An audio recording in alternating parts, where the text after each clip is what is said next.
Lecture 49 सच्चाई।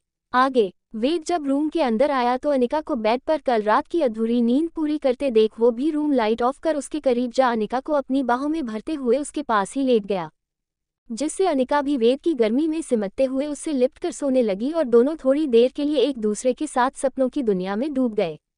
ऐसे एक प्यारे से दिन की शाम ढलने लगी और सूरज ढलते ही चिराग घर से बाहर जाने लगा। जिसे जाता देख शालिनी जो अपने रूम से बाहर आ रही थी उसकी आंखें छोटी हो गई। वो खुद से बोली, ये 2 दिनों से तो बिल्कुल घर से निकला भी नहीं था, आज क्या हुआ ऐसे? ये लड़का भी ना मेरी समझ से तो परे है।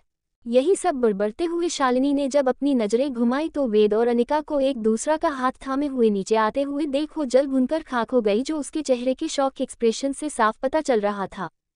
यह वेद अनिका को बड़े ही प्यार भरी मुस्कुराहट के साथ नीचे लेकर आ रहा था, जिससे अनिका के खिले हुए चेहरे की भी रंगत, जिस पर से अभी भी वेद के प्यार का गुलाबी रंग लिपटा हुआ था, वो दमक रही थी, जो उसके गालों को सजा रही थी। और उसके होंठ आज सुबह से उनकी मुस्कुराहट भरी सिलवटें अभी तक मुरझाने का नाम ही नहीं ले रही थी। यही सब देख शालिनी को, जो कल तक अपनी जीत का बेवजह जश्न मना रही थी, उसे पल भर में अपनी साजिश पर पानी फिरने का और हार अंदाजा हो गया, जिस वजह से वो उन दोनों घूरकर अपने दांत पिस्त मतमाते हुए डाइनिंग टेबल पर जाकर बैठी, जहां वेद आया और उसे देख एक ठंडी सांस भरते हुए उससे बोला, गुड इवनिंग मोम, सुबह से कहाँ थी आप, लंच पर नहीं आई? ये कहते हुए वेद चेयर पर बैठने लगा। वेद आज शालिनी से अच्छे से सवाल कर रहा था, क्योंकि हर बार शालिनी ही थी जो उसे उल्टे जवाब देकर उसे गुस्सा करने पर मजबूर करती थी, और आज भी कुछ ऐसा ही हुआ। जब अनिका ने शालिनी को बैठते हुए गुड इवनिंग मोम कहा तो उसने उसे एकदम इग्नोर करते हुए वेद को देख कहा, कहीं नहीं बेटा, बस कुछ जरूरी काम से बाहर गई थी। ये कहते हुए उसने तुरंत अपनी नजरें घुमा ली और उसके बराबर में बैठी अनिका उसके ऐसे नजरअंदाज करने से थोड़ी हैरान सी हो गई। ये सब वेद को पछतावा सा होने लगा था कि शालिनी से अच्छे कितनी वही अच्छे से बात करना चाहो, वो कभी अपने तेवर दिखाना नहीं भूलती। यही सब नोटिस कर वो उसे खाली नजरों से घूरने लगा, और थोड़ी देर बाद जब सबका खाना खत्म हो गया तो वेद एक अर्जेंट कॉल लेने लिए बाहर की तरफ चला गया।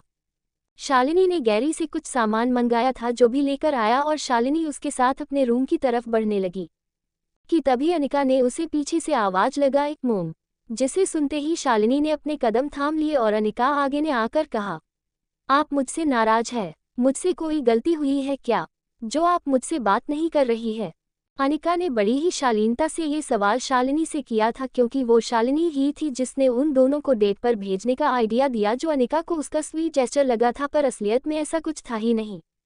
पर मासूम अनिका को उसका इतने दिनों प्यार से बात करना और आज अचानक से उसका यूं उससे बात न करना और ऊपर से नजरअंदाज करना काफी अजीब लग रहा था। पर उसे कहाँ पता था कि वो सब तो शालिनी की साजिश का एक हिस्सा था, जो अब नाकाम हो गई थी, जिसे वजह से वो आज खिसियानी बिल्ली की तरह अनिका पर बिखर पड़ी। क्यों, क्या फर्क पड़ता है कि तुमसे बात करूं या ना करूं? अब सब कुछ तो है तुम्हारे पास, इतना बड़ा खानदान, इतनी शोहरत और उन सब में हिस्सेदारी, तो खुश रहो, उदास क्यों हो? शालिनी इस समय ये सब इतनी कड़वाहट से कह रही थी कि उसकी आंखें तक अनिका को उसकी नाराजगी बयां कर रही थी। उसकी बातों ने एक बार फिर से अनिका के अंदर एक अलग ही हलचल को बढ़ा दिया, और आखिरकार अनिका ने अपने भ्रम को तोड़ने के लिए उससे पूछ ही लिया, उस दिन भी आपने ऐसे ही कुछ कहा था ना, हिस्सेदारी के बारे में? क्या कहना चाहती है आप? अनिका का सवाल उसकी बेचैनी और किसी राज्य को जाने के लालसा को देखा था, जिसमें वो खुद को उलझासा महसूस कर रही थी। यहाँ शालिनी उसके ऐसे पूछने पर एकदम दंग रह गई और उससे अपनी आंखें फाड़े पूछने, क्या तो तुम्हारे प्यारे वेद ने तुम्हें अभी तक कुछ नहीं बताया कि कितनी मजबूरी में आकर वो ये शादी बादी के चक्कर में पड़ा है? वरना वेद और शादी कभी नहीं। ये सब बोलते हुए शालिनी के चेहरे पर एक कड़वी मुस्कुराहट चिपकी हुई थी, और अनिका उसके तो जैसे दिमाग ने काम करना ही बंद कर दिया था कि तभी एक कड़क आवाज आई, ये सब बातें अभी करना जरूरी नहीं था मोम। वेद ने पीछे से आकर जब ये कहा तो अनिका उसे देखने लगी। इन सब में शालिनी को तो जैसे आग में घी डालने का मौका सा मिल गया था, और इसे वो अपने हाथों से कैसे जाने देती। तो बस एक तिरछी मुस्कुराहट देते हुए वो वेद से कहने लगी, वेद बेटा, ये क्या तुमने अभी तक अपनी वाइफ को कुछ नहीं बताया? ये तो गलत बात है बेटा। ये सुनते ही वेद के पास आज शालिनी के लिए कोई जवाब नहीं था, उसके शब्दों तो जैसे बाहर आना ही नहीं चाहते थे। वो तो बस अनिका को पढ़ने में लगा था, जो उसे ना कितनी देर से सवालिया नजरों से देख रही थी।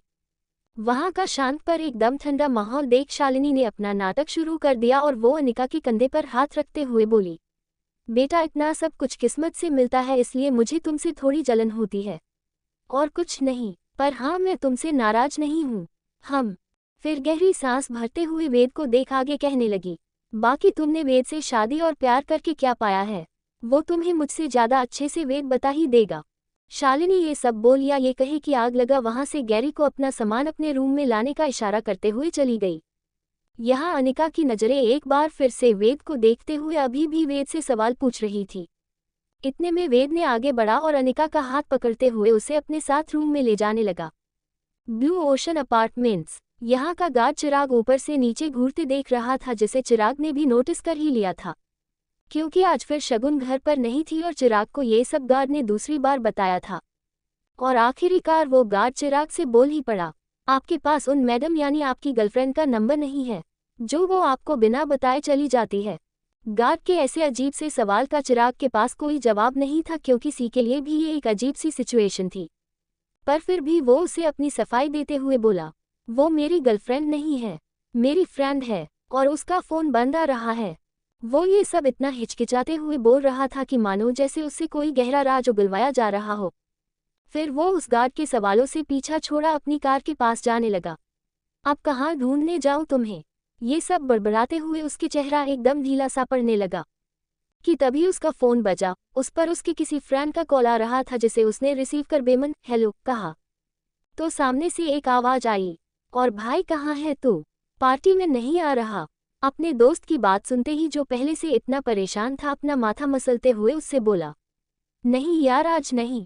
ये कहते हुए चिराग के चेहरे पर टेंशन साफ दिखाई दे रही थी और सामने फ़ोन पर उसका दोस्त उसकी ऐसे बातें सुनते ही हैरानी से भर गया, क्योंकि चिराग और पार्टी के लिए मना करे ऐसा कभी नहीं हो सकता था। जिस पर उसके दोस्त ने सवाल किया, क्या हुआ भाई, तबीयत तो ठीक है ना? जिसका जवाब चिराग ने हाँ करते हुए दिया, तो उसका उतावला दोस्त उससे बोला, हाँ तो जल्दी से आजा यार, तेरे बिना ये पार्टीज अधूरी सी लगती है। वैसे मैंने तेरे लिए एक प्राइवेट रूम भी बुक करके रखा है, सो कम फास्ट डूड। जिसे सुनते ही चिराग इससे पहले कि कोई बहाना बना पाता कि तभी उस तरफ से उसे किसी की जानी पहचानी आवाज़ सुनाई दी, जस्ट शट अप।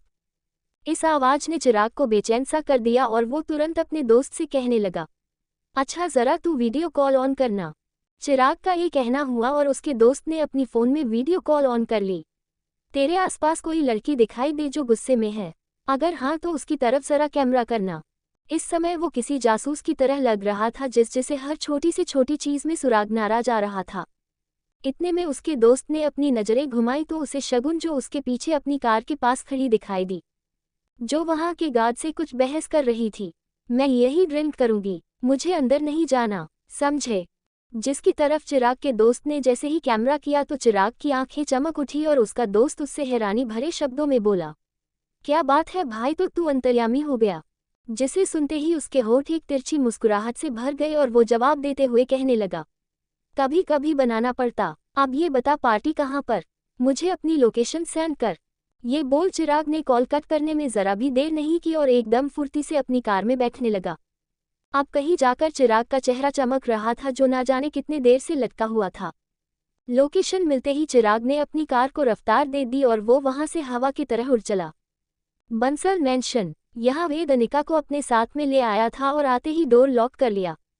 अनिका अभी भी वेद को बस हैरानी से देख रही थी, क्योंकि उसे बस अपने सवाल का जवाब चाहिए था जो सिर्फ वेद के ही पास था। वेद, तुम बताओ कि तुम्हारी मोम मुझसे क्या कहने की कोशिश कर रही थी? जिसे सुनते ही वेद के पास आज अनिका को समझाने के लिए शब्द कम पड़ रहे थे, पर वो फिर भी अनिका के पास आकर उसकी बाजुओं को पकड़ते हुए बोला, ऐसा नहीं, मैं तुम्हें कुछ बताना नहीं चाहता। उसके माथे को आज परेशानी की लकीरों न घेर रखा था, जैसे शायद वेद न जाने कितने दिनों से खुद से दूर करने की कोशिश में लगा था और अनिका को सब बता देना चाहता था। उसे ऐसे हैरान परेशान देख अनिका ने उससे कहा, हाँ तो बता दो ना, लेकिन सब सच बताना। ये कहते आज अनिका की आंखें वेद की आंखों में अपना जवाब तलाश रही थी, जिसे देख वेद ने आखिरकार उसे सब बताना का फैसला कर ही लिया और बताना शुरू किया। इधर शालिनी अपने रूम में बैठकर गैरी को उसके पूछने पर सब बताने लगी। अभिषेक, ये सब कुछ उसी का किया धरा है, सब कुछ बर्बाद कर दिया उसने, सब छीन लिया उसने मुझसे।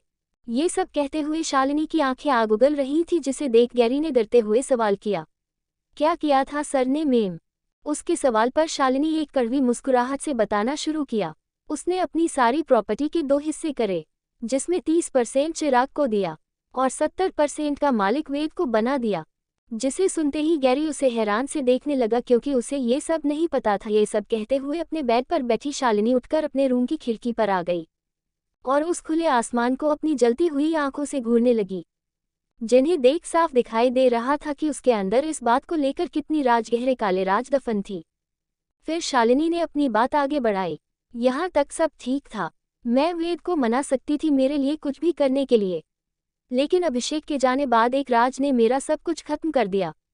शालिनी अपनी दांत पिसते हुए आगे कहा, अभिषेक को अपने प्यारे बेटे वेद की हमेशा चिंता सताती थी, क्योंकि वेद बचपन से ही एकदम अकेला रहना पसंद करता था। उसे अपने आसपास ज्यादा भीड़ पसंद नहीं थी, यही अभिषेक की फिक्र थी, लेकिन मुझे क्या पता था उसकी ये फिक्र सब कुछ बदल देगी।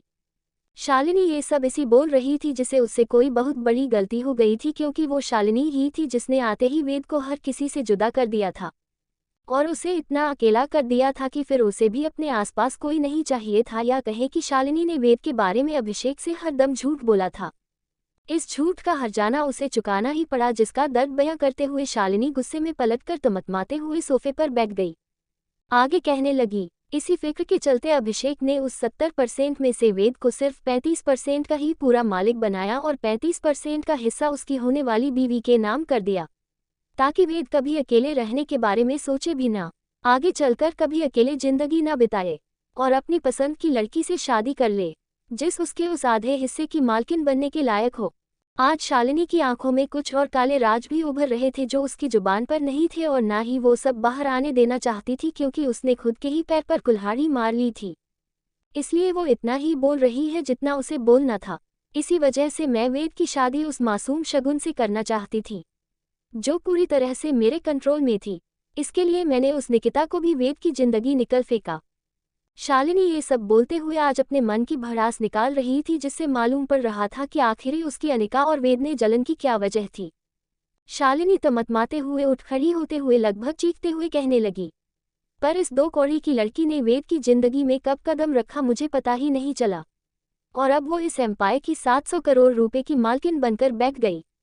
ये सब सुनते ही तो गैरी के एकदम होश ही उड़ गए, क्योंकि 700 करोड़ कोई छोटी मोटी चीज थोड़ी ही थी, जिसे सुनते ही उसका तो गला ही सूख गया। और शालिनी, जिसकी आंखों में अनिका के लिए आज सिर्फ नफरत थी और बदले की आग सी धधक रही थी, इसी झुंझलाहट के साथ वो आगे कहने लगी, मुझे नफरत है उस लड़की से, और शालिनी जब जिंदा है तब तक उसे ये सब कुछ हासिल करने नहीं दूंगी, कभी नहीं। ये बोलते हुए शालिनी अपनी दांत पींस रही थी और उसकी आंखें साजिशों से भरी नजर आ रही थी। ये सब बोलते ही शालिनी ने गैरी की तरफ इशारा करते हुए कहा, सुन ली कहानी, अब तुम जाओ यहाँ से। और उसके ऑर्डर पर गैरी अपने पैर दबाकर वहां से निकल गया और शालिनी को वहीं गुस्से की आग में तपते हुए छोड़ गया। यह वेद अनिका के हाथों को थामे खड़ा था और वो भी उसे सब कुछ बता चुका था, जिसे सुनते ही अनिका एकदम शॉक हो चुकी थी। इस वजह से उसके पास एक भी शब्द नहीं था वेद से पूछने के लिए। पर वेद ने एक गहरी सांस भरते हुए अनिका से कहा, ये बताना नहीं चाहता था क्योंकि तुम्हें ये ना लगे कि मैंने ये शादी अपने फायदे के लिए की है। हाँ, मैं पहले करना चाहता, लेकिन किसी फायदे के लिए नहीं, बल्कि मोम की पसंद की लड़की से शादी ना करने लिए। वेद ये सब बोलते हुए अनिका को बड़े प्यार समझा रहा था और अनिका उसकी आंखों की सच्चाई देख उसकी बातों को समझने लगी थी। वेद अनिका के चेहरे को अपने हाथ भरते हुए उससे आगे कहा, लेकिन मेरे पापा सही थे, जिंदगी किसी के साथ के बिना काटना मुश्किल होता है। किसी का साथ क्या होता है ये मैंने तुमसे मिलकर समझा, और मैं अब तुम्हें कभी खोना नहीं चाहता। ये सब सुनते ही अनिका की आंखें भर आई और वो वेद के लिए पहले से भी ज्यादा पिघलने लगी। आज वेद की आंखों में भी एक अलग ही सुकून की रोशनी चमक रही थी, क्योंकि जैसा कि वो चाहता था कि वो किसी ऐसी लड़की को अपना साथ देना चाहता था जो उसके लायक हो, और अनिका से ज्यादा उसे कोई और नहीं लगा। इसी वजह से उसने उस दिन उसे डिवोर्स देने से मना कर दिया, और शायद किस्मत को भी यही मंजूर था, इसलिए उस दिन उसने अनिका को उससे सही समय पर वेद से मिला दिया था, या कहे कि उसे सही समय पर सही लड़की से मिलवा दिया, जिससे आज शालिनी के नापाक इरादे कामयाब नहीं हो पाए थे, वरना वो वेद के हाथों से उसकी मेहनत को चुटकी में छीन लेती। वेद की सारी बातें सुनते ही अनिका अपनी नम आंखों से उसे देखते हुए कहा, मुझे ये सब नहीं चाहिए वेद, कसम से मुझे कुछ नहीं चाहिए। मुझे इन सब चीज़ों से घबराहट होती है। मुझे बस एक ही चीज़ चाहिए, वो हो तुम वेद, और तुम्हारा साथ, और कुछ भी नहीं वेद, कुछ भी नहीं। अनिका के ये बात सुनते ही वेद ने उसे अपने सीने से लगा लिया और उसकी गर्दन को सहलाते हुए उसे शांत करने लगा। मैं जानता हूँ, और मैं कभी तुम्हारा साथ नहीं छोड़ने वाला, कभी नहीं। ये सुनते ही सुबकती हुई अनिका ने वेद को कस के थाम लिया, मैं भी नहीं। और ये बोल वो वेद के सीने पर सर रख अपनी भीगी हुई आंखें सूखने लगी। वेद ने उसके सर को चूमा और उसे ऐसे ही लेकर एक सुकून में पहुंच गया, क्योंकि आज उसे अपने अनिका से शादी करने के फैसले पर नाज जो हो रहा था, जो उसने सिर्फ और सिर्फ शालिनी और शगुन से पीछा छोड़ने के लिए की थी। पर उसे क्या पता था अनिका उसकी जिंदगी ही बदल देगी। उसके साथ बिताए हर पल में खुद ढूंढ ही लेता था, और हर बार अनिका जब भी उससे मिलती उसे सिर्फ अपनेपन का एहसास देती थी, क्योंकि बिना किसी लालच के उसने वेद को एक बार फिर से हंसना और जीना सिखा दिया था, जिसे शायद वेद काफी पीछे छोड़ आया था। और आज एक बस अनिका थी जिसे वो पूरे हक से अपना बोल सकता था, और अनिका वो तो उसे अपना बना ही चुकी थी। आज इस राज की दीवार को गिरते ही और अनिका के जवाब ने वेद के जाने कितने दिनों का डर खत्म कर दिया था। इस बात से मिले सुकून में वो दोनों एक बार फिर से एक दूसरे में लीन हो गए और कुछ देर तक ऐसे ही गले लगाकर खड़े रहे। 50 रोमांटिक नाइट। आगे लाइट हाउस क्लब। यहाँ चिराग आते ही अपने कदमों को तेजी से बढ़ाते हुए इधर उधर अपनी नज़रों को घुमाकर शगुन को टटोलने में लगा था। फिर आखिरकार उसे शगुन दिखाई दे ही जाती है। शगुन अपनी कार के बोनट पर बैठकर ड्रिंक कर रही थी। उसे देखते ही चिराग ने एक राहत सांस भरी। यहाँ बैठी शगुन एक बोतल को अपने होठों से लगाए ड्रिंक किए जा रही थी, जिसके पास चिराग पहुंचा और उसे देख इतराते हुए बोला, ओ तुम यहाँ क्या कर रही हो? हम ये बोलते हुए वो शगुन ये दिखाने की कोशिश कर रहा था कि उसे तो ये पता ही नहीं था कि वो वहाँ थी, और शायद शगुन ने भी उसकी बात को सच मान लिया। और उसे देखते शगुन एकदम दंग रह गई थी, पर फिर भी उसने भी चिराग के साथ नाटक करते हुए बिना किसी भाव के उससे अपनी आंखें फेर ली। जिसे देख चिराग उसके पास आया और उससे कहने लगा, क्या पी रही हो तुम? जरा देखूं तो। ऐसा बोलते हुए चिराग ने शगुन की हाथ से बोतल छीन ली और उसे अपने होठों से लगाए पीने लगा।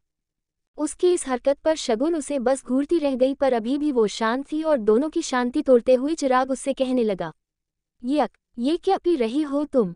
ये भी कोई पीने की चीज़ है भला? ये सब वो ऐसे मुंह बनाकर बोल रहा था जैसे किसी छोटे बच्चे के मुंह में जबरदस्ती करेला ढूंस दिया हो। वो अपने चेहरे को बिगाड़ ही रहा था कि तभी शगुन ने उसके हाथों से बोतल छीन ली और उसे घूरते देखने लगी, मानो उससे कह रही हो, दफा हो जाओ यहाँ से। पर चिराग को कहाँ उसकी इशारे वाली भाषा समझ में आने वाली थी, इसलिए उतावला चिराग शगुन का हाथ पकड़ते हुए बोला, चलो इसे छोड़ो, मैं तुम्हें कुछ और पिलाता हूँ। ये कहते हुए चिराग उसे अंदर ले जाने की कोशिश करने लगा, लेकिन तभी शगुन ने आखिरकार अपनी चुप्पी तोड़ी और उससे झुंझलाते हुए कहने लगी, मुझे कहीं नहीं जाना तुम्हारे साथ, और तुम जाओ अंदर जाकर किसी और लड़की का हाथ पकड़ लो, तुम्हें तो बहुत सी मिल ही जाएंगी। ये सब बोल शगुन ने चिराग को समझा ही दिया कि वो उस दिन की बात से कितना हट थी, जो उसकी बातों से लेकर उसकी आंखों में भी झलक रहा था। वो ये सब बोलते हुए अपनी कार से उतरी और कार के दरवाजे की ओर जाने लगी। पर चिराग यह खुद की सच्चाई ही तो साबित करने और उससे रूठी हुई शगुन को मनाने ही तो आया था। और यही सोचते हुए वो उससे कहने लगा, तुमने तो मुझे कहा था कि तुम मेरी गर्लफ्रेंड नहीं हो, तो मुझे तुम्हें सफाई देने की भी कोई ज़रूरत नहीं है, तो तुम अभी तक वो बात पकड़कर क्यों बैठी हो? हम ये बोलते हुए चिराग ने शगुन को खुद में ही उलझा सा दिया, जो उसके चेहरे पर तनी हुई भौहें साफ बता रही थी, जिसे भांपते हुए चिराग के चेहरे पर एक तिरछी सी मुस्कुराहट तैर जाती है, और वो उसके करीब जाकर उसके सामने एक चुटकी बजा उसका ध्यान तोड़ते हुए उसकी आंखों में झांकने लगा। इस समय वो थोड़ा झुक चुका था और शगुन के चेहरे के एकदम करीब था, जहां वो शगुन की सांसों की गर्मी को भी अच्छे से महसूस कर पा रहा था, और उसे यूं ही देखते हुए बोला, कहीं तुम्हें मुझसे प्यार तो नहीं हो गया, इसलिए जलेस फील कर रही हो? हम ये कहते हुए चिराग बस शगुन को छेड़ने में लगा था, क्योंकि उसे शगुन की आंखों में खुद के लिए कहीं ना कहीं कुछ तो अलग दिखाई देने लगा था, जो वो छुपाने में लगी थी। इधर चिराग की बातें सुनते ही शगुन की आंखें फैल गई और उसके चेहरे का रंग भी फीका सा पड़ गया, जिससे वो अपनी आंखें फाड़े चिराग को घूरने लगी। इस समय उसके दिल की धड़कन भी बढ़ चुकी थी और गला भी सूखने लगा, जैसे कि उसका राज बस बाहर ही आने वाले हो, क्योंकि कहीं ना कहीं शगुन ये बात खुद में जानती थी कि वो चिराग के लिए कुछ फील करने लगी थी, पर वो इस बात को अपनाने से डर रही थी। इसलिए वो अपने आप को झटकते हुए और चिराग को खुद से थोड़ा दूर धकेलते हुए बोली, जस्ट सट अप ओके, मेरे लिए दुनिया खत्म नहीं हो गई, जो मैं तुम्हें प्यार करूंगी। ये बोलते वो जाने लगी। और ये सुनते ही चिराग एक बार फिर मुस्कुराते हुए बोला, बता दो, क्योंकि मैं आज से इस दुनिया की सारी लड़कियों से फ्लर्ट करना छोड़ रहा हूँ, सिवाय एक के, वो हो तुम। चिराग की इस बात ने शगुन को वही जमने पर मजबूर कर दिया और वो पूरी तरह से हैरानी से भर गई और चिराग को पलटकर घूरने लगी। ऐसे कहकर चिराग ने इशारों इशारों में लगभग अपने दिल की बात शगुन को बता ही दी थी और समझ भी गई थी। जो शगुन के चेहरे के भाव और उसकी नशीली आंखें जिनमें अब नशे के साथ आंसू भी उतरते लगे उन्हें देखकर साफ पता चल रहा था। वो दूर खड़ी चिराग को निहार ही रही थी कि तभी उसकी आंखें बड़ी हो गई और वो एकदम चिल्लाते हुए चिराग की तरफ भागी। चिराग! उससे पहले कि चिराग कुछ समझ पाता कि तभी शगुन ने उसका हाथ पकड़ते हुए उसे अपनी ओर खींच लिया। एक बाइक उसकी तरफ तेज रफ्तार से बढ़ी आ रही थी और उससे पहले कि वो चिराग से टकराती शगुन ने अपनी समझदारी से उसे बचा लिया और दोनों साइड में लड़खड़ाते हुए संभले। तुम ठीक हो? शगुन ने चिंता करते हुए चिराग से पूछा तो उसने अपना सर हाँ करते हुए हिला दिया।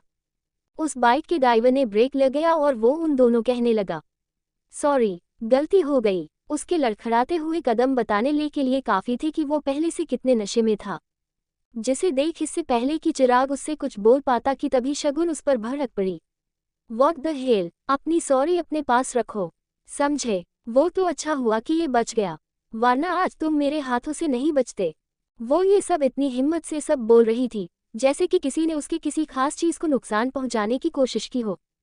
उसकी आंखों में गुस्सा देख चिराग की आंखें चमकने लगी क्योंकि उसे शगुन की ये फिक्र देख अब पूरा यकीन हो गया था कि शगुन उसके लिए कुछ तो फील करने लगी थी, जिसे सोचकर वो बस उसके गुस्से में भड़कते उन होठों को निहारने में लगा था जिन्हें देख वो कहीं खो ही गया जहां से उसे शगुन के पीछे जाते कदमों ने खींचा, क्योंकि शगुन एक बार फिर से अपनी कार की तरफ जो बढ़ने लगी थी, जिसे जाता देख चिराग उसके पीछे चलने लगा और चलते हुए कहने लगा, मेरी बात खत्म नहीं हुई है, क्योंकि मैं तुम्हें डेट करना चाहता हूँ। ये कहते हुए चिराग की आवाज में एक सच्चाई झलक रही थी जिसे शायद शगुन ने भी महसूस कर लिया था, पर फिर भी वो उसे अपने तेवर दिखाते हुए बोली, तुम पागल हो क्या? शगुन तुम्हारी पहुंच से बहुत दूर है, समझे? और तुम उसे मुंह लगा सको, इतने काबिल नहीं हो। ये कहते हुए शगुन ने शायद चिराग का मेन ईगो हट कर दिया जिससे चिराग ने उसकी कलाई थामी और एक झटके से उसे करीब खींच लिया और उसके होठों को खुद में कैद कर उसे किस करने लगा। ये सब इतनी तेजी से हुआ था कि चिराग ने शगुन को संभालने तक का मौका नहीं दिया। जब तक वो सब समझ पाई तो फिर वो अपने हाथों से चिराग के सीने को धक्का देते हुए उसे खुद से धकेलने लगी, पर चिराग जो उसकी कमर को थामे खड़ा था उसके जुनून के आगे वो हार सी गई, क्योंकि चिराग की सॉफ्ट किस ने उसे अपने होश खोने पर मजबूर जो कर दिया था, जिसे करते हुए चिराग जैसे ही उसके होठों से अलग हुआ शगुन जो अपनी नजरों को झुकाए गहरी सांसें भरने लगी। फिर वो धीमे से चिराग से कहने लगी, ये सब गलत है चिराग, बात को समझो, मेरी शादी तुम्हारे बड़े भाई से होने वाली थी, ये सही नहीं है। ये कहते हुए शगुन इस रिश्ते को आगे न बढ़ाने की वजह चिराग को साफ कर रही थी कि आखिरी वो चिराग से क्यों दूर भाग रही थी, जिसे सुनते ही चिराग जो अभी भी शगुन को अपनी बाहों में घेरे खड़ा था वो उसकी बात और उसकी हिचकिचाहट को पूरी तरह से समझ चुका था, और उसने उसकी उलझन को दूर करते हुए शगुन से कहा, क्या मेरे भाई तुम्हें कहा कि वो तुम्हें प्यार करते हैं? क्या तुम दोनों कभी एंगेज्ड थे? क्या उन्होंने तुम्हें कभी किस किया, कभी टच भी किया? ये सब बोलते हुए आज चिराग ने शगुन को उसकी सारी उलझनों के जाल से आज़ाद कर दिया, और वो अपनी नम आंखों से चिराग की आंखों को बस एकटक निहारने में लगी थी जिनमें उसे सिर्फ सच्चाई नजर आ रही थी। फिर चिराग ने उसके चेहरे को अपने ठंडे हाथ से छूते हुए आगे कहा, या फिर तुमने काफी उनसे प्यार किया था? नहीं ना, तो फिर कैसा रिश्ता? ये बोलते हुए चिराग की नजरों के एक बार फिर शगुन के उन गुलाबी होठों को छूने की लालसा जगा दिया जिससे उसका गला सूखने लगा, और उसने अपने आप से कंट्रोल खो दिया और शगुन के होठों को अपने होठों से छूते वो एक बार फिर से उन्हें चूमने लगा। ये करते हुए उसने उसे उसी की कार से सटा लिया और उसे पूरे पैशन के साथ किस करने लगा जो धीरे धीरे काफी वाइल्ड होने लगी। इस समय चिराग अपने हाथ से शगुन की नेक को पीछे से थाम रखा था और दूसरे को उसकी पतली कमर पर लपेटकर उसे खुद से चिपका रखा था। शगुन ने भी अपने दोनों हाथों को उसके सीने पर रख अपने शरीर को बिल्कुल ढीला छोड़ा हुआ था, जिसका फायदा उठाकर चिराग उसके होठों को लगभग चबाने ही वाला था कि तभी उसने शगुन को सांस लेने के लिए थोड़ा आज़ाद किया, जिसके चलते शगुन ने चिराग की टी शर्ट के कॉलर को कसके भींच लिया और तेजी से सांसें भरने लगी और दोनों की गर्म सांसें एक दूसरे से टकराने लगी। चिराग ने उसके लाल पड़ चुके चेहरे को देखा जो उसकी नशीली आंखों के साथ काफी खूबसूरत लग रहा था, जिस वजह से चिराग आज अपनी सारी हदों को तोड़ देना चाहता था, जिसके चलते उसने शगुन का हाथ थामा और उसे अपने साथ ले जाने लगा। चलो। दोनों नशे की हालत में और हल्की लड़खड़ाहट के साथ एक रूम तक पहुंचे जो उस क्लब के प्राइवेट कॉटेज थे। शगुन अंदर आते ही उस रूम को निहारने लगी जो अंदर से बिल्कुल छोटा सा था और उसमें पड़ा बेड भी ज्यादा बड़ा नहीं था। धीमी रोशनी वो रूम अंदर से बिल्कुल एक ट्री हाउस रूम की तरह लगा रहा था, जिसे वो अपनी नशीली आंखों से निहार ही रही थी कि तभी उसे अपने खुले कंधे पर किसी छुअन का एहसास हुआ। चिराग ने उसके कंधे पर किस करते हुए उसे अपनी ओर मोड़ लिया और अपनी बाहों में कैद कर लिया। दोनों की आंखों में अब नशा चढ़ने लगा था जो उनके बहकते हुए कदमों से साफ पता चल था। और इधर चिराग शगुन के चेहरे को निहारते हुए थोड़ा झुका और उसकी नेक पर किस करने लगा, जिससे शगुन एकदम बेचैन सी गई क्योंकि उसके लिए यह एहसास एकदम नया जो था। उसकी सांसें तो जैसे उसके गले में ही अटक गई थी और आंखें खुद ब खुद बंद होने लगी। उसकी बेचैनी का अंदाजा उसकी पकड़ जो कि चिराग की जैकेट पर थी उससे लगाया जा सकता था। बेचैन तो चिराग भी शगुन की बदन की खुशबू से होने लगा था और उसकी गर्दन को कुछ ऐसे किस करने लगा जिससे शगुन के पांव धीरे धीरे पीछे खिसकने लगे और आखिरकार वो उस बेड से टकरा गई और दोनों सीधे उस बेड पर जा गिरे, जहां गिरते ही नशे की हालत में शगुन जोर से खिलखिलाकर हंसने लगी, जिसे देख चिराग जो अभी भी शगुन के बहुत करीब या कहीं कि लगभग उसके ऊपर था, उसके हंसते हुए चेहरे को देख उसमें कहीं खोसा गया और एक बार फिर उसने उसके तीखे होठों को खुद में कैद कर लिया और उसे किस करने लगा, जिसमें जब शगुन भी उसका साथ निभाते हुए उसके मजबूत कंधों पर अपने हाथों को चला उनकी मजबूती को महसूस करने लगी। यहाँ उसके साथ देने ने चिराग को जुनून से भर दिया, जिससे उसने उसके हाथों को पकड़ते हुए बेड पर दबा चिराग उससे एकदम सेडिक्टिवली बोला, ऐसा लगता है इन होठों को कभी किसी ने छुआ ही ना हो, क्या ये सब मेरे लिए ही बचा कर रखा था।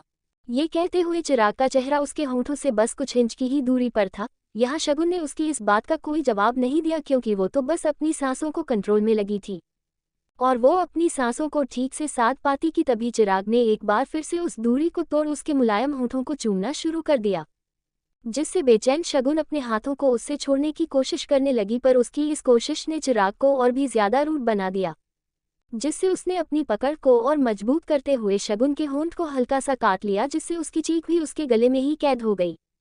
फिर चिराग ने अपना रुख उसकी चिन से उसकी गर्दन की तरफ मोड़ लिया और उसे वहां दीवानों की तरह चूमने लगा, जिससे अब शगुन सिहरते हुए मदहोश होने लगी। आज चिराग अपने एक अलग ही अंदाज में नजर आ रहा था जो कि उसकी आंखों की चमक में साफ दिखाई दे रहा था। वो कभी लड़कियों के करीब नहीं जाता था बल्कि लड़कियां खुद उसके करीब जाती थी, पर आज पहली बार था जहां चिराग किसी के लिए इतना दीवानापन और जुनून दिखा रहा था। उसकी वजह था उसका और शगुन का वो अधूरा प्यार जो शायद उसे आज जाकर हासिल होने वाला था। चिराग उठा और अपनी जैकेट के साथ साथ अपनी शर्ट को भी निकाल एक बार फिर से शगुन की ओर झुक गया, जिससे अब उसकी परफेक्ट मस्कुलर बॉडी शगुन के सामने थी, जिसे देख वो शर्माने लगी, पर उसके गठिले बदन को वो आराम से अपनी उंगलियों के छोर से छू महसूस कर पा रही थी।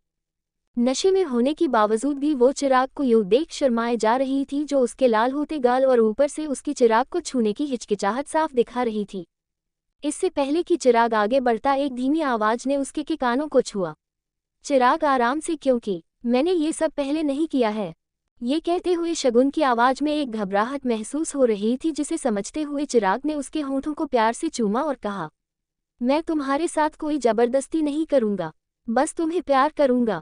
ये सुनते ही शगुन चिराग के लिए एकदम पिघल गई और अपनी गुलाबी आंखों से उसे निहारने लगी कि तभी चिराग ने उसके होठों को एक बार फिर किस कर शुरू कर दिया, जिसमें उसके साथ देते हुए शगुन अपने हाथों से उसके बालों को सहलाने लगी। फिर चिराग ऐसे ही किस करते हुए उसकी कमर को थामते हुए उसे अपने साथ बैठा लिया और अपने हाथों को पीछे लाकर उसकी शॉर्ट ड्रेस की चेन को खोल दिया और उसके होठों को खुद से आज़ाद करते हुए उसकी ड्रेस को भी उसके बदन से अलग कर दिया, जिससे शगुन का सुंदर और एकदम परफेक्ट फिगर वाला बदन अब चिराग की आंखों को भाने लगा और वो उसे अपनी बाहों में भरते हुए एक बार फिर से उस बेड पर पीछे लेकर लेट गया।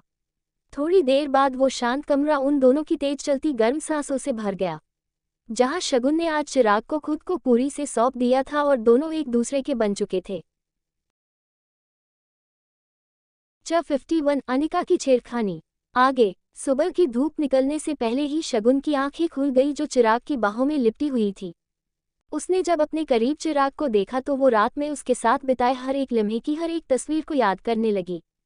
इस समय उसके चेहरे उन सब बातों को याद करते हुए एक भी भाव दिखाई नहीं दे रहे थे, बल्कि उसे देख ऐसा लग रहा था जैसे उसके लिए वो सब एक खूबसूरत सपने जैसा था जो अब टूट चुका था, जिसके टूटते ही उसकी आंखें के कोने से आंसू की लकीर सी खींच गई और वो अपने आप को चिराग से हल्के से आज़ाद कराते हुए उठी और अपनी उन्हीं भीगी पलकों से अपने आप बदन को उन कपटों में और एक अनजान दर्द को अपने दिल में छुपाने लगी। फिर वो चिराग से दूर खड़ी होकर उसे अपनी नम आंखों से निहारने लगी। आज मैं भी तुम्हारी उन लड़कियों में शामिल हो ही गई चिराग, जिनके साथ तुम हर रोज एक रात गुजारते हो, पर मैं खुश हूँ क्योंकि मैंने अपना पहला दर्द तुम्हारे साथ जिया इस रात की। Thank you so much Chirag, because I love. ये सब बोलते हुए सुबकती हुई शगुन ने अपने शब्दों को वापस अपने गले में ही दबा लिया और अपनी भरी हुई आंखों के आंसुओं को समेटकर वो रूम से बाहर आ गई। बंसल मैंशन। आज ना जाने क्यों अनिका की आंखें जल्दी खुल गई और उसने नोटिस किया कि वेद अभी भी सो रहा था, क्योंकि अभी उसके जागने में काफी समय था जो अनिका ने सामने लगी घड़ी में देख माप लिया था। अब जब एक बार अनिका की आंखें खुल जाए तो उसे भला नींद कहाँ आने वाली थी। जिस वजह वेद के सीने पर सर रख लेटी अनिका सोते हुए वेद के प्यारे से चेहरे को अपनी नजरों में भरने लगी, क्योंकि ऐसा कम ही होता था कि वेद अनिका को ऐसे सोता हुआ मिले।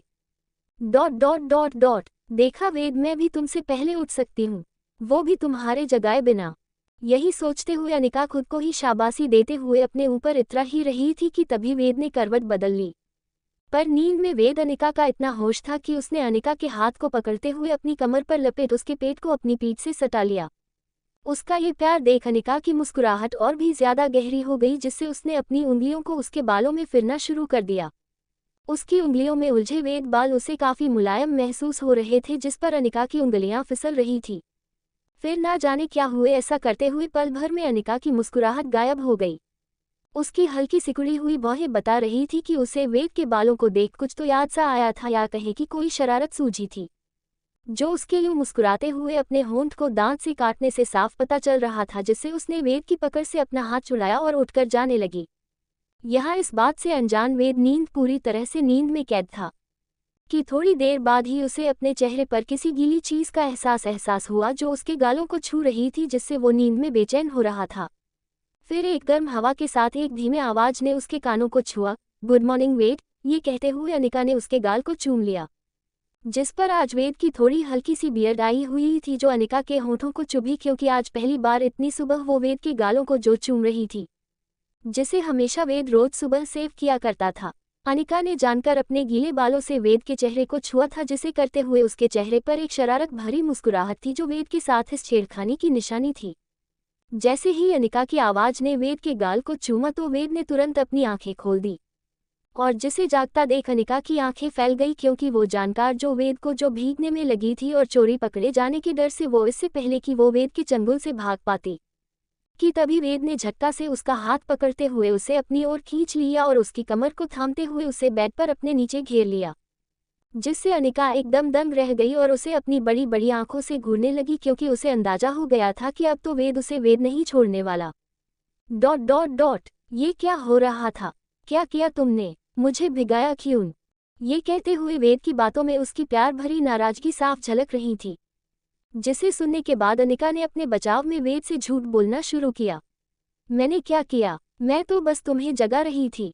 ये बोलते हुए अनिका अपना इतना मासूमियत से भरा चेहरा बना वेद को देख रही थी, जिससे उसे पिघलने में देर नहीं लगाई और वो उसे देख बोला, जगा रही थी, ऐसे भिगा कर? दोनों सवालों पर अनिका अपना सर हाँ में हिला वेद को जवाब दे रही थी, जबकि अनिका खुद और वेद ये बात अच्छे से जानते थे कि वो बस उसके बचने के बहाने थे और कुछ नहीं, जिस पर वेद उसे अपनी छोटी हो चुकी आंखों से घूरकर देखने लगा, जिससे साफ पता चल रहा था कि उसे अनिका की इन बातों पर जरा भी भरोसा नहीं हो रहा था, जिसे अनिका ने अच्छे से समझ लिया था।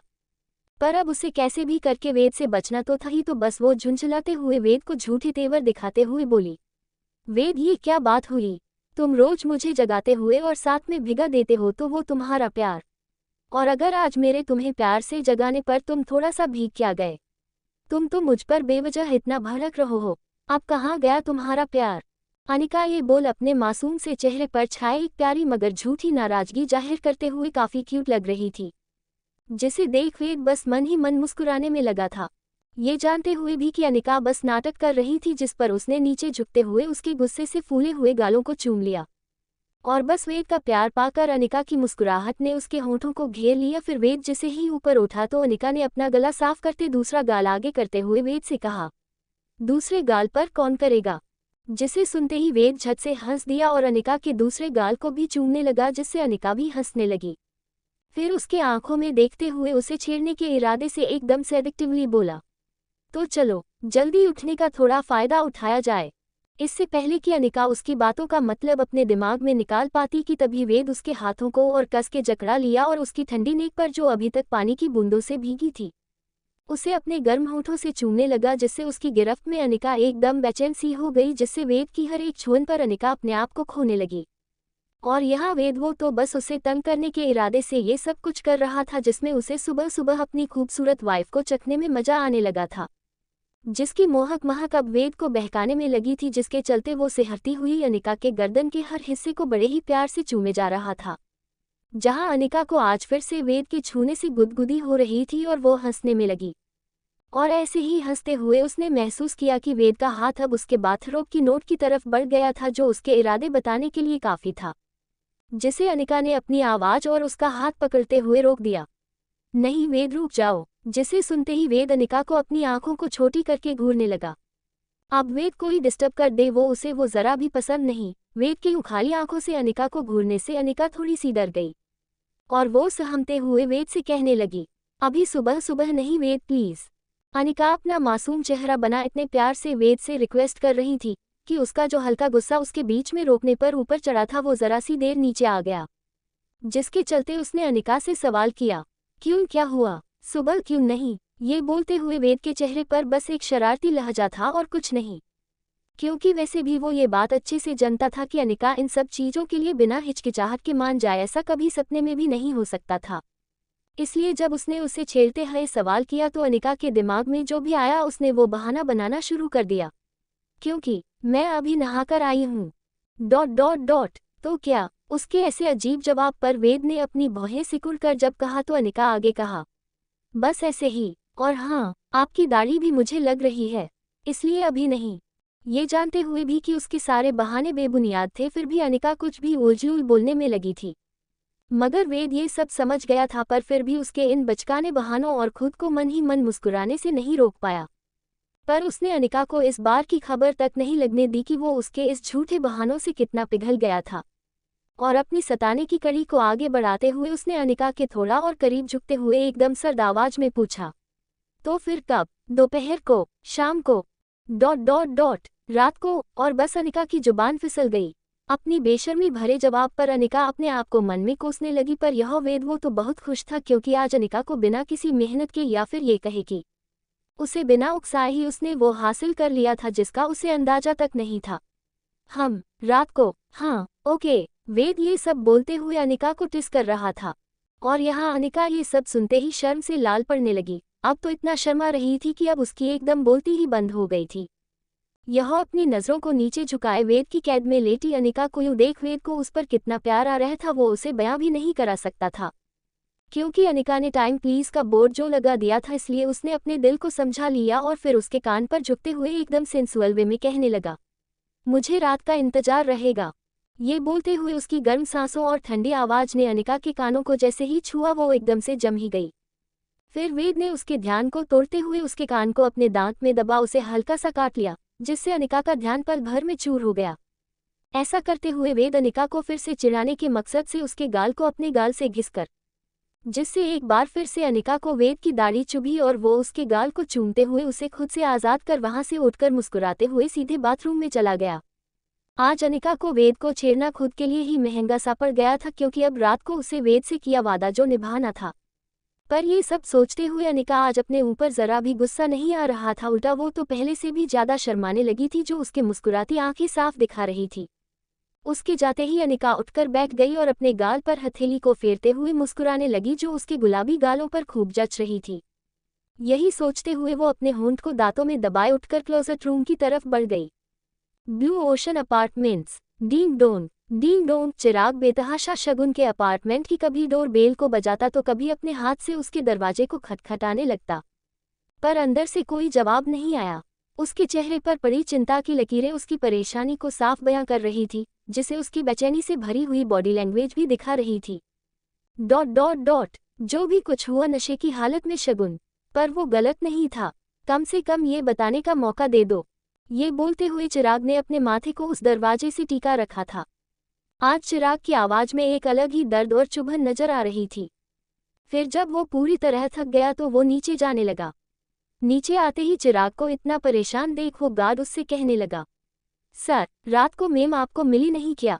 उस गार्ड के चेहरे पर एक सवाल और एक जवाब दोनों डोल रहे थे, पर आज चिराग अपने मूड में नहीं था, इसलिए उसने बिना कुछ कहे अपने सुस्त कदम आगे लिए कि तभी वो गार्ड बोल पड़ा, मैंने तो पहले ही कहा था आपसे मैडम ऊपर नहीं है। मैडम आज सुबह 4 बजे ही चली गई थी। उनकी फ्लाइट थी ना आज सुबह 7 बजे की। उसकी बातों ने चिराग को पलटकर उसके करीब जाने पर मजबूर कर दिया।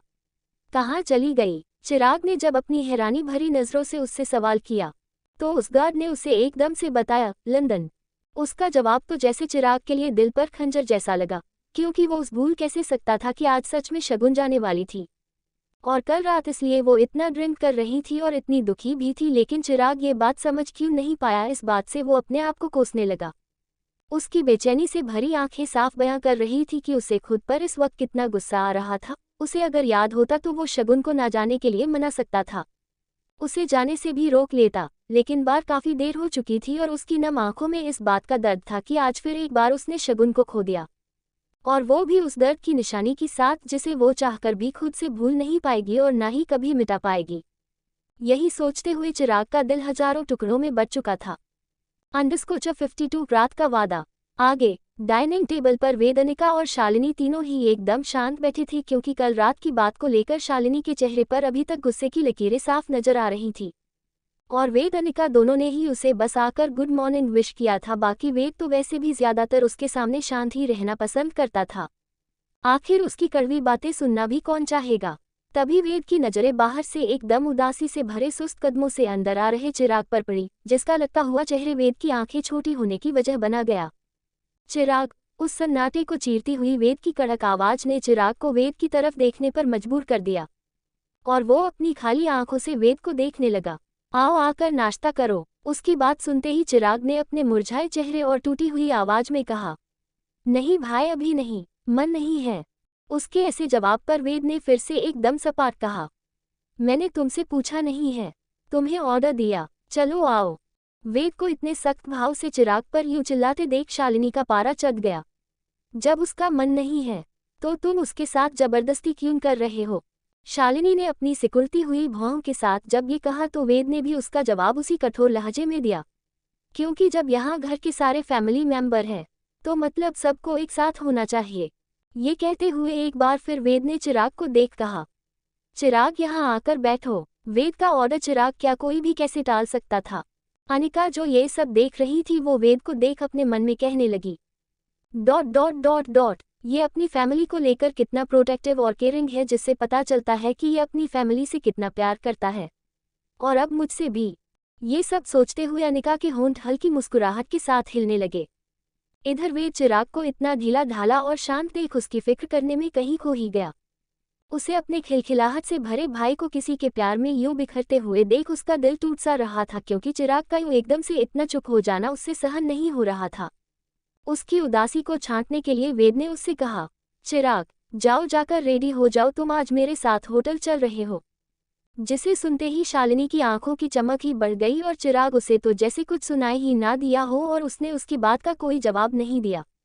जिसे देख अब अनिका भी अपनी हैरान नजरों से उसे देखने लगी, क्योंकि पिछली बार इस बात को लेकर चिराग ने वेद से कितनी बहस की थी और आज एक शब्द भी नहीं कहा। ये बात तो अनिका को भी अजीब सी लगी, पर शालिनी उसे तो जैसे अपने बेटे की यूं चुप रहने से कोई असर दिखाई ही दे रहा था।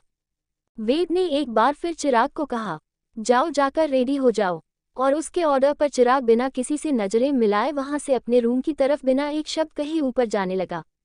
जैसे देख अपने ही नशे में बेहोश शालिनी एक तिरछी मुस्कुराहट देते हुए अपना ब्रेकफास्ट करने लगी। इधर अपने रूम में आते ही चिराग ने शगुन को कॉल लगाया, जो अभी भी स्विच ऑफ जा रहा था। फिर एक ठंडी सांस भरते हुए अपना फोन बेड पर फेंक दिया और सीधे बाथरूम में चला गया। थोड़ी देर बाद वेद चिराग के रेडी होकर नीचे आते ही बाहर जाना लगा। शाम को मिलते हैं, वाय, ये बोलते हुए उसने अपने पास खड़ी अनिका के माथे को चूमा और चिराग के साथ बाहर चला गया। और उनके जाते ही अनिका ने ठंडी सांस भरते हुए अपने दिमाग में कुछ सोचा और सीधा किचन की ओर दौड़ लगा दी। Hotel white lotus. यहाँ विनोद वेद के साथ कुछ इम्पोर्टेंट डिस्कशन में लगा था, पर वेद, उसका पूरा ध्यान अपने सामने काउच पर गुमसुम बैठे चिराग पर ही बना हुआ था। दोपहर बीतने लगी, इन सब में वेद चिराग के हर भाव और बार बार उसे किसी को फोन मिलाकर परेशान होते हुए देख वो सब समझ गया था कि चिराग का किसी ने दिल तोड़ दिया था। और फिर वेद उठकर चिराग के पास आया और अपने बड़े भाई का फर्ज निभाते हुए उसे समझाने लगा।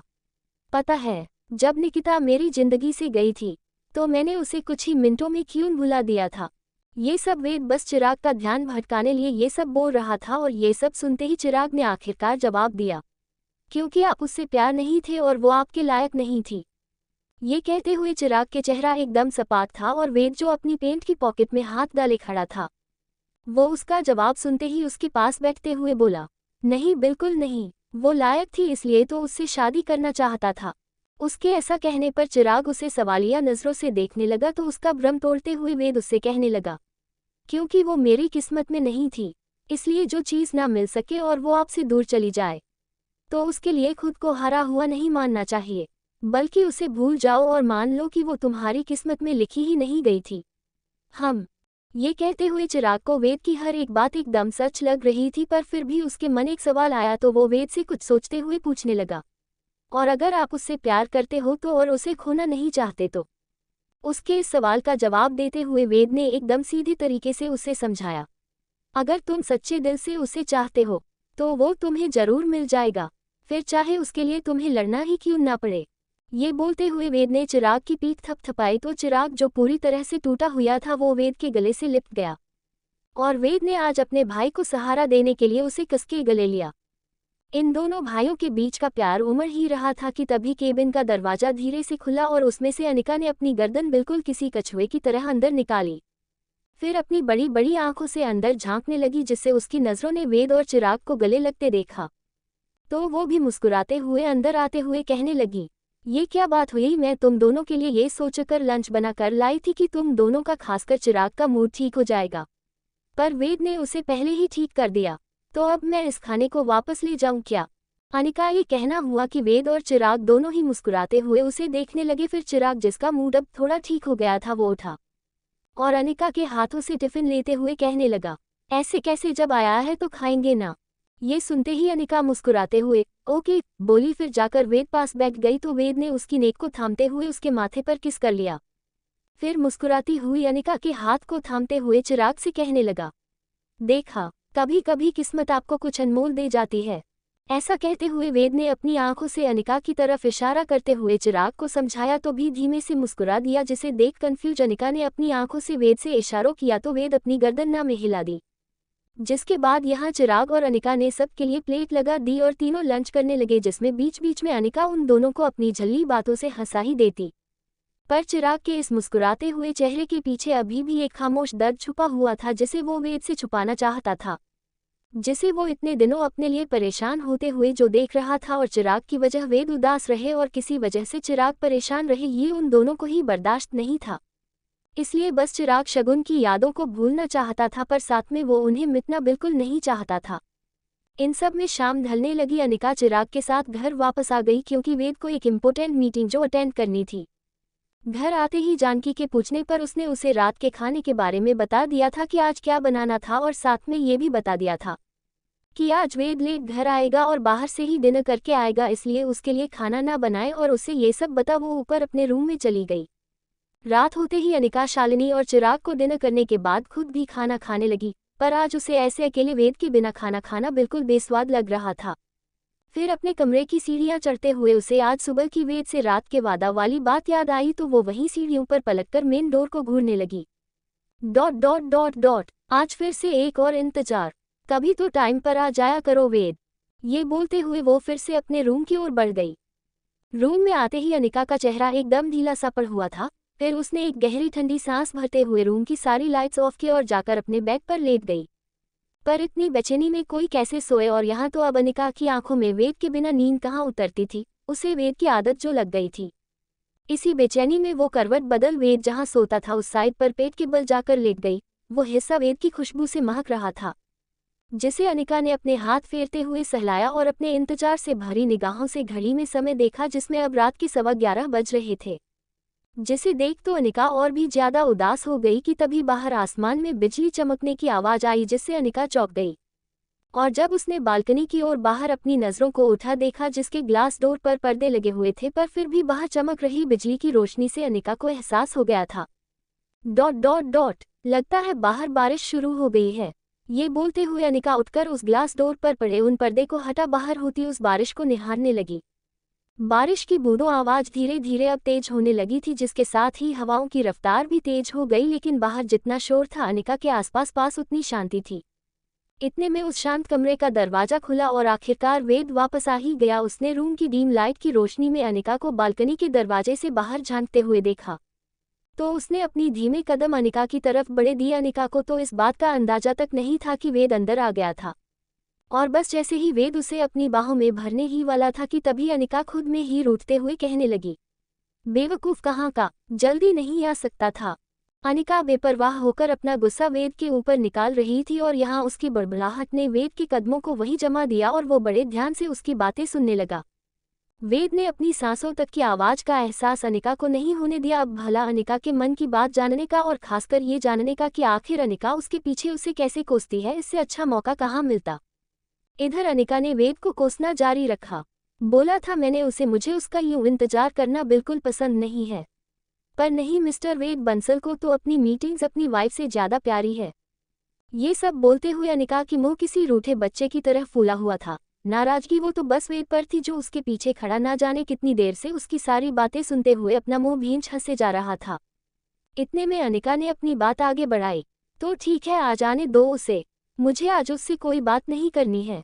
भाड़ में जाए वेद और उसकी मीटिंग्स।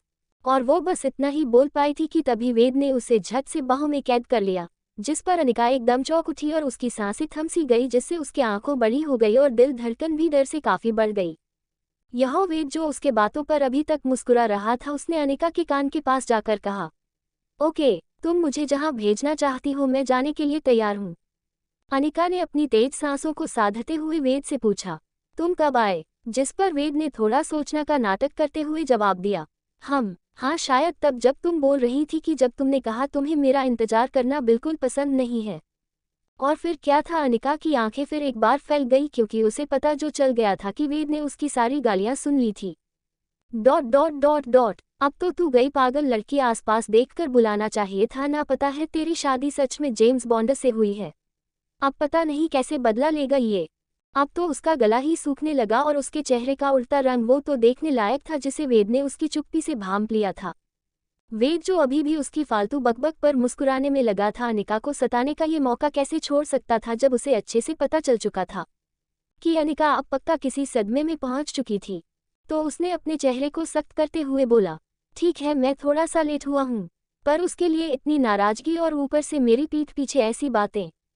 ये कहते हुए वेद एक ठंडी सांस भरी और अनिका से थोड़ा अलग होकर अपनी पेंट की पॉकेट में हाथ डालते हुए गुस्से में होने का नाटक करने लगा। उसके यूं दूर होने से अनिका वेद को पलटकर अपनी डरी हुई हैरान आंखों से देखने लगी। उसके चेहरे पर अब पछतावे की लकीरों छाने लगी थी, क्योंकि उसे लगा कि वेद को उसकी बातें बुरी लग गई थी जिससे अनिका की तो जान ही सूखने लगी, पर उसके पास अपनी सफाई में कहने के लिए कुछ नहीं था। यह उसे अपनी ओर टिमटिमाती आंखों से देख रही अनिका का मासूम सा चेहरा देख वेद को काफी बुरा तो लग रहा था, पर उसे ऐसे डराकर उतना मजा भी आ रहा था, जिसे पूरा करने के लिए उसने अनिका से कहा, चलो अब अपनी आंखें बंद करो। अनिका को ये ऑर्डर देते हुए वेद के चेहरे पर एक भी भाव नहीं थे, जिसे देखते हुए अनिका ने बिना किसी सवाल के जवाब के झट से अपनी आंखें मूंद ली। उसने अपनी आंखें काफी कसके बंद कर ली, जिसे देख वेद मुस्कुरा उठा उसकी तरफ बढ़ाने लगा। तभी डरी हुई अनिका को वेद के हाथ अपनी गर्दन पर महसूस हुए, जिससे उसका दर्द थोड़ा कम होने लगा जो उसके आंखों के कम होते खिंचाव से मालूम हो रहा था। फिर अनिका को अपने गले में किसी चीज का एहसास हुआ कि तभी वेद उसके कान में धीरे से कहा, इसे लेने की वजह से लेट हो गया था। जिसे सुनते ही अनिका ने अपने हाथ से अपना गला टटोला और अपनी आंखें खोल उस चीज को जो वेद ने उसके गले में डाली थी उसे अपने हाथ में लेते हुए देखने लगी।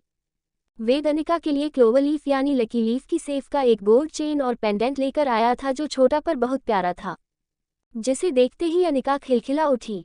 ये तो बहुत सुंदर है वेद, उसकी मुस्कुराहट और चमकती आंखों को देख वेद ने मुस्कुराते हुए जवाब दिया, नहीं, ये तुम पर खूबसूरत लग रहा है। ये कहते हुए वेद ने उसके होंठों को चूम लिया तो अनिका को अपनी आंखें तिरछी करते हुए पूछा, तो तुम मुझसे नाराज होने का नाटक कर रहे थे वेद? जिस पर वेद हंस दिया, तो तुम्हें क्या लगा कि मैं तुमसे इतनी बात के लिए नाराज हो जाऊंगा? वो तो तुम्हें परेशान करने में थोड़ा मजा आ रहा था तो बस मैं थोड़ा नाटक कर रहा था। ये कहते हुए वेद के चेहरे पर एक अलग ही मस्ती छाई हुई थी जिसे देखकर अनिका खून खौल उठा और वो वेद पर अपने हाथ चलाते हुए उस पर बिखर पड़ी। तुम्हारे इस मजे के चक्कर में मेरी जान निकलने वाली थी। अपनी नाराजगी जाहिर करते हुए वो वेद को मारने लगी। आउच लग रही है धीरे। ये बोलते वेद अपने कंधे को सहलाने लगा, पर अनिका कहाँ रुकने वाली थी, एक और बार वेद को मारते हुए कहने लगी, पता है कितना डर गई थी मैं। वेद अनिका से ऐसे मार खा रहा था जैसे कि वो उससे कितना डरता हो और इतने मजबूर शरीर वाले इंसान को ऐसे मार खाते देखना काफी मजेदार था जिसमें खुद वेद को भी पूरा मजा आ रहा था कि तभी वेद उसके हाथों को पकड़ते हुए उसे अपने नजदीक खींचते अपनी बाहों में भर लिया। पर अभी भी अनिका काफी नाराज दिखाई दे रही थी, पर वो भी बस ऊपर ऊपर से अंदर से उसे भी वेद से कोई शिकायत नहीं थी। तो वेद उसकी आंखों में आंखें डालते हुए कहा, क्या तुम सच में नाराज हो या तुम भी नाटक कर हो? हम वेद यूं पूछना अनिका को मुस्कुराने पर मजबूर कर रहा था, पर फिर भी जिद्दी अनिका अपनी मुस्कुराहट को छुपाने में लगी थी, जिसे देख वेद समझ गया और उसने अनिका के गुलाबी होंठों को प्यार से चूमते हुए दोबारा पूछा, अभी भी नाराज हो? पर अनिका ने फिर से उसे कोई रिएक्शन नहीं दिया तो वेद एक बार फिर से उसके होंठों को प्यार से चूमा और कहा, अभी भी। इसके बाद अनिका ने हल्के से मुस्कुराना शुरू किया तो वेद ने एक बार फिर से चूमा और कहा, अभी भी। हम अब इस बार अनिका तेजी से खिलखिलाते हुए मुस्कुरा उठी जिससे वेद भी उसे देख मुस्कुराने लगा। तो अनिका ने हंसते हुए अपने माथे को उसके माथे से जोड़ लिया और अपनी बाहें वेद के गले में डाल ली, जिस पर वेद धीमे से उससे कहने लगा, आई लव यू अनिका। जिसका जवाब देते हुए अनिका ने भी वेद से कहा, आई लव यू टू वेद। ये सुनते ही उसे अपनी बाहों के घेरे में लिए खड़े वेद ने अनिका के होंठों को छूते हुए उसे किस करना शुरू कर दिया, जिसमें अनिका भी उसका पूरा साथ निभाने लगी। ऐसे ही किस करते हुए वेद ने अनिका को उस ग्लास डोर से सटा लिया और अपने एक हाथ से उसका सपोर्ट लेते हुए उसे पूरे पैशन के साथ किस करने लगा और दोनों ऐसी ही एक दूसरे की हसीन दुनिया में डूब